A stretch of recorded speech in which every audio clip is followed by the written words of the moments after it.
Good morning. Major breaking news. President Donald Trump has ordered U.S. military troops into Portland, Oregon, and to ICE facilities nationwide. This unprecedented move has ignited fierce debate about presidential power and the future of American cities. The announcement came via Trump's Truth Social, citing a request from Secretary of Homeland Security, Kristi Noem. Secretary of War Pete Hegseth was instructed to deploy all necessary troops.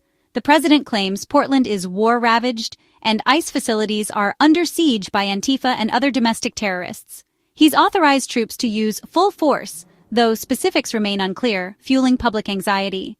The use of military for domestic law enforcement is rare and controversial, raising urgent legal and ethical questions.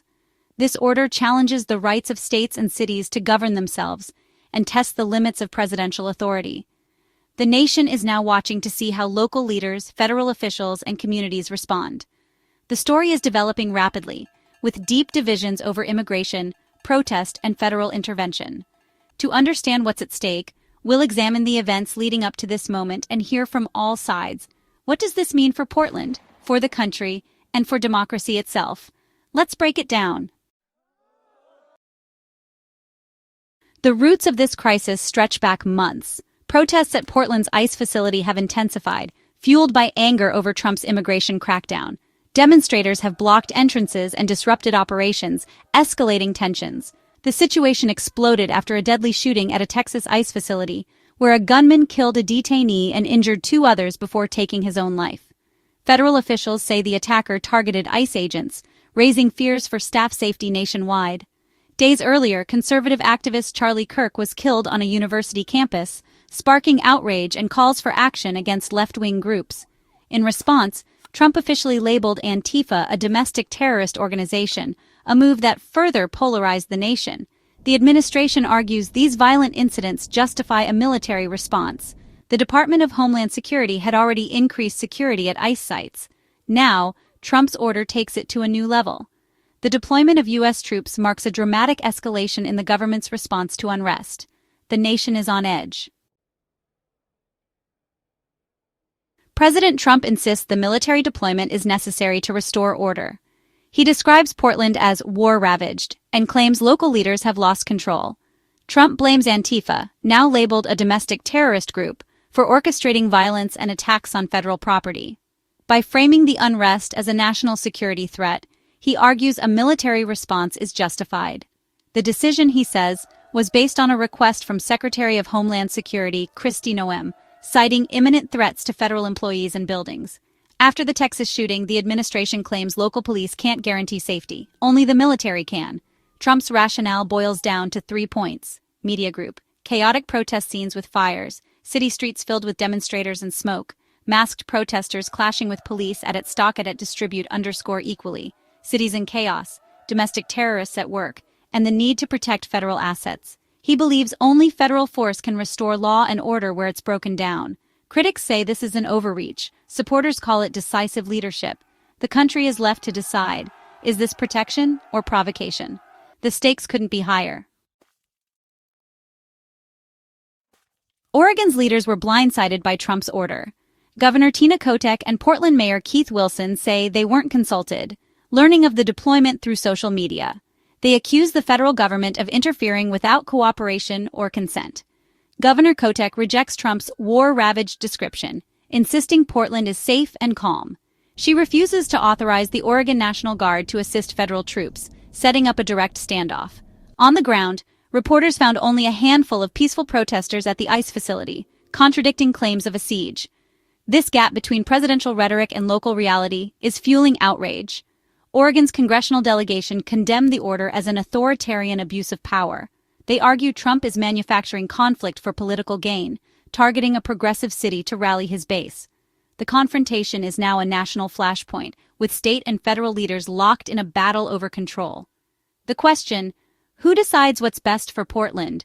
Local officials or the president? The answer will shape the future of federal-state relations. The nation is watching. Portland is no stranger to protest or federal intervention. In 2020, the city became a symbol of resistance after the killing of George Floyd, with nightly demonstrations against police brutality. Trump's first term saw federal agents deployed to protect government buildings, sparking violent clashes and global headlines. Many argue the federal presence only escalated tensions, drawing more protesters and intensifying unrest. Portland's activist spirit runs deep, with a long history of progressive movements and public demonstrations. This culture of protest often puts the city at odds with conservative administrations. Today's crisis is the latest chapter in a decades-long story of political and cultural conflict. The memory of 2020's clashes is still fresh, fueling fears that military troops will provoke even greater unrest. Local leaders warn that soldiers in the streets could trigger the very chaos Trump claims to prevent. The city's identity as a hub of activism is now at the center of a national showdown. Will history repeat itself, or can a new path be found? The answer may define Portland's future. Legally, Trump's order raises urgent questions.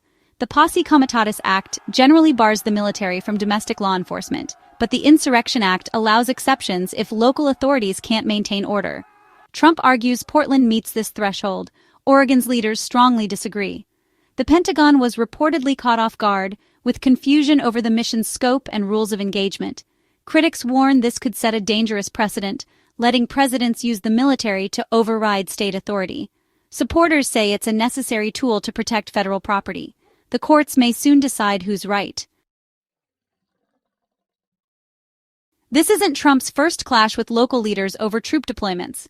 In June 2025, he sent troops to Los Angeles, sparking a major legal battle. California's governor called it unconstitutional. A federal judge agreed, ruling the deployment illegal. But that decision is on hold pending appeal, leaving the issue unresolved. The Los Angeles case is now a key precedent for Portland. Oregon officials cite the ruling to challenge Trump's authority, while the administration argues the law is unsettled. Lawsuits are expected, and the fight could reach the Supreme Court. The outcome will shape presidential power for years to come. 2 cities, 2 legal battles, 1 national reckoning. The stakes are enormous. At the heart of this conflict is Portland's status as a sanctuary city. Sanctuary policies limit cooperation with federal immigration authorities, aiming to build trust between police and immigrant communities. Trump's administration sees these policies as dangerous, arguing they shield criminals and undermine federal law. The federal government has tried to punish sanctuary cities by withholding funds, sparking legal battles. Portland's stance on immigration is a key reason it's become a target for federal intervention.